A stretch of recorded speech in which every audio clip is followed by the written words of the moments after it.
ಬಂಟ್ವಾಳದ ಮಾರಿಬಳ್ಳಕ್ಕೆ ತುಂಬಿತು 100 ವರ್ಷ. 100ರ ನೆನಪುಗಳ ಬಗ್ಗೆ ಬಂಟ್ವಾಳಪೇಟೆ ತುಂಬಾ ಜನ ಮಾತನಾಡಿಕೊಳ್ಳುತ್ತಿದ್ದಾರೆ. ಆ ದಿನಗಳಲ್ಲಿ ಬಂದಿರುವ ಬಳ್ಳದ ಸಾಕ್ಷಿಗಳು ಕೆಲವು ಗೋಡೆಗಳಲ್ಲಿ ಇನ್ನೂ ಕೂಡ ಅಚ್ಚಳಿಯದೆ ಉಳಿದಿವೆ. ಬ್ರಿಟಿಷ್ ಆಡಳಿತದ 1923ರ ವರ್ಷ. ಅಂದಿನ ನೈಜ ಘಟನೆಗಳಿಗೆ ಸಾಕ್ಷಿಯಾಗಿ ನೆನಪುಗಳನ್ನು ಮರುಕಳಿಸಲು ನಮ್ಮ ಜೊತೆ ಯಾರೂ ಉಳಿದಿಲ್ಲ. ಆದರೆ ಘಟನೆಗಳ ಬಗ್ಗೆ ಕಥೆಯ ರೀತಿಯಲ್ಲಿ ಕೇಳಿದ ಕೆಲವು ಹಿರಿಯರು ಘಟನೆಗಳನ್ನು ಹಂಚಿಕೊಂಡಿದ್ದಾರೆ. ಅದರಲ್ಲಿ ಯಾವುದು ಸತ್ಯ ಎಂಬುದಕ್ಕೆ ನಮ್ಮಲ್ಲಿ ಸಾಕ್ಷಿಗಳಿಲ್ಲ. ಆದರೆ ಮನೆ ಮಠ ಪ್ರಾಣಿ ಪಕ್ಷಿಗಳ ಸಹಿತ ಬೆಳೆ ಬಾಳುವ ವಸ್ತುಗಳ ಜೊತೆ ಅನೇಕ ಜೀವ ಹಾನಿಯಾಗಿದೆ ಎಂಬುದರ ಬಗ್ಗೆ ತಿಳಿಸುತ್ತಾರೆ. ಬಂಟ್ವಾಳಪೇಟೆಯಲ್ಲಿ ಮಾರಿಬಳ್ಳದ ಸಾಕ್ಷಿಯಾಗಿ ಒಂದು ಮನೆಯ ಗೋಡೆಯಲ್ಲಿ ಬರೆದ ಗೋಡೆ ಬರಹ ಇನ್ನೂ ಕೂಡ ಅಚ್ಚಳಿಯದೆ ಉಳಿದಿದೆ.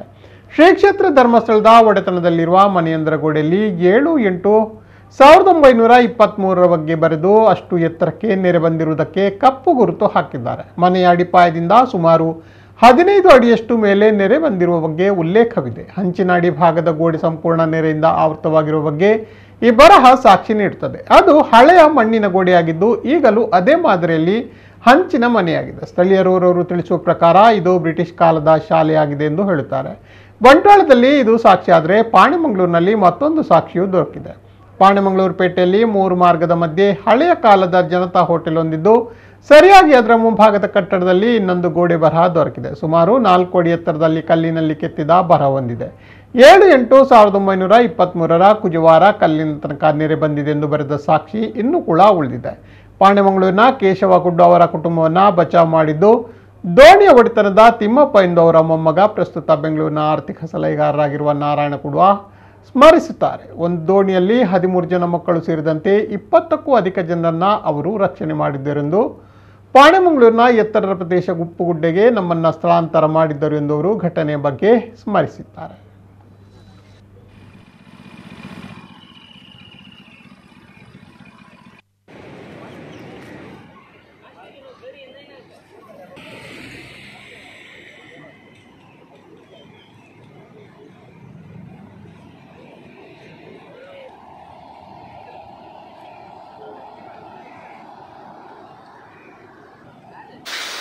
ಇವತ್ತಿನ ನಿರಂತರ ಮಳೆಯನ್ನು ಕಾಣುವಾಗ ನನಗೆ ಸುಮಾರು 100 ವರ್ಷಗಳ ಹಿಂದಿನ ನಮ್ಮ ಗಣಪತಿರಾವ್ ವೈಗಳ್ರ ದಕ್ಷಿಣ ಕನ್ನಡ ಜಿಲ್ಲೆಯ ಪ್ರಾಚೀನ ಇತಿಹಾಸ ಪ್ರಕಟಗೊಂಡ ವರ್ಷದ ನೆನಪಾಯಿತು. ದಕ್ಷಿಣ ಕನ್ನಡ ಜಿಲ್ಲೆಯ ಪ್ರಾಚೀನ ಇತಿಹಾಸ ಪ್ರಕಟ ಆದದ್ದು 1923ರಲ್ಲಿ. 1923 ಅಂದ ತಕ್ಷಣಕ್ಕೆ ಈ ಬಂಟ್ವಾಳ ಪರಿಸರ ಅಥವಾ ನಿಮ್ಮ ಕರಾವಳಿಯ ಹೆಚ್ಚಿನವರೆಗೆ ಆ ಒಂದು ವರ್ಷ ಎಲ್ರಿಗೂ ನೆನಪಿರುತ್ತದೆ. ಯಾಕೆಂತಂದರೆ ಆ ಹೊತ್ತಿಗೆ ದೊಡ್ಡ ಮಾರಿಬಳ್ಳ ಬಂದಿದೆ ಅಂತೇಳಿ ಸಾಮಾನ್ಯವಾಗಿ ಹೇಳುವಂಥ. ಗಣಪತಿರಾವ್ ವೈಗಳ್ರು ಕೂಡ ಈಗಿನ ನಮ್ಮ ಪಂಜೆ ಮಂಗೇಶ್ರಾಯರ ಭವನ ಬಂಟ್ವಾಳದಲ್ಲಿ ಏನು ಆಗ್ತಾ ಇದೆ, ಅದರ ಕಾಮಗಾರಿ ನಡೀತಾ ಇದೆ, ಅದರ ಸ್ವಲ್ಪ ಕೆಳಭಾಗದಲ್ಲಿ ನಮ್ಮ ಗಣಪತಿರಾವ್ ವೈಗಳ್ರವರ ನಿವಾಸ ಇದ್ದರು. ಸೊ ಅವರು ಹೇಳುವಂತೆ ಅಥವಾ ಅವರ ಆ ಒಂದು ಪುಸ್ತಕದಲ್ಲಿ ಉಲ್ಲೇಖಗೊಳಿಸಿದ ಹಾಗೆ ಈ ಬಹುಶಃ ಅವರು ಸಂಗ್ರಹ ಮಾಡಿರ್ತಕ್ಕಂಥ ಬೇರೆ ಬೇರೆ ದಾಖಲೆಗಳು ಅಥವಾ ಇನ್ನನೇಕ ಗ್ರಂಥಗಳು ಈ ದೊಡ್ಡ ಬೊಳ್ಳ ಬಂದ ಸಂದರ್ಭದಲ್ಲಿ ಎಲ್ಲ ಕೊಚ್ಚಿ ಹೋಯಿತು ಅಂತ ಹೇಳಿಕೊಳ್ತಾರೆ. ಈ ಬೊಳ್ಳ ಅಂದ ತಕ್ಷಣಕ್ಕೆ ನಾನು ಬಂಟ್ವಾಳದವನಾಗಿರೋದ್ರಿಂದ ನನ್ನ ಹಿರಿಯರು ಹೇಳಿದಂತಹ ಕೆಲವು ಘಟನೆಗಳು ನನ್ನ ನೆನಪಿಗೆ ಬರ್ತಾ ಇದೆ. ಈ ಬೊಳ್ಳ ಬಹುಶಃ ಈಗ ಅದು ಎಷ್ಟು ಎತ್ತರಕ್ಕೆ ಏರಿದ್ದಿರಬಹುದು ಅಂತ ನಾವು ಆಲೋಚನೆ ಮಾಡಿದರೆ, ಬಹುಶಃ ಬಂಟ್ವಾಳ ಈಗಿನ ನಮ್ಮ ಒಂದು ಕಲ್ಯಾಣ ಮಂಟಪ ಏನಿದೆ, ಮಂಜುನಾಥ್ ಕಲ್ಯಾಣ ಮಂಟಪದ ಆ ಒಂದು ತಳಭಾಗದಲ್ಲಿ ನಿಂತರೆ ಅಲ್ಲಿಂದ ಸುಮಾರು 15-20 ಫೀಟ್ ಎತ್ತರಕ್ಕೆ ಬಹುಶಃ ನಾವು ಕಲ್ಪನೆ ಮಾಡಿಕೊಂಡ್ರೆ ಅಷ್ಟು ಎತ್ತರಕ್ಕೆ, ಅಂದರೆ ಒಂದು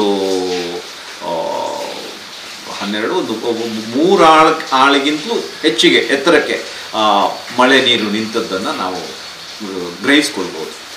ನನ್ನ ಅಮ್ಮನಿಂದ ನಾನು ತಿಳ್ಕೊಂಡ ಹಾಗೆ ಈ ಲಕ್ಷ್ಮಣ ಪೂಜಾರಿಯವರು ಈ ಬೊಳ್ಳ ಬಂದ ಸಂದರ್ಭದಲ್ಲಿ ಆಗ ಅದನ್ನು ಹೇಗೆ ವಿವರಿಸ್ತಾರೆ ಅಂತಂದರೆ, ಈ ಬೊಳ್ಳ ಬರುವಂಥ ಸಂದರ್ಭದಲ್ಲಿ ಮೇಲಿಂದ ಉಪ್ಪಿನಗಡಿ ಕಡೆಯಿಂದ ಈ ಬೊಳ್ಳ ಹರಿದು ಬರುವಾಗ ಇಡೀ ಈ ಹಟ್ಟಿ ಅಥವಾ ಮನೆಯ ಮಾಡುಗಳು, ಈ ಮುಲಿಹುಲ್ಲಿನ ಮಾಡುಗಳೇನಿದೆ ಅದು ಇಡೀ ಮಾಡೇ ಹರಿದುಕೊಂಡು ಬರುವಂಥದ್ದು.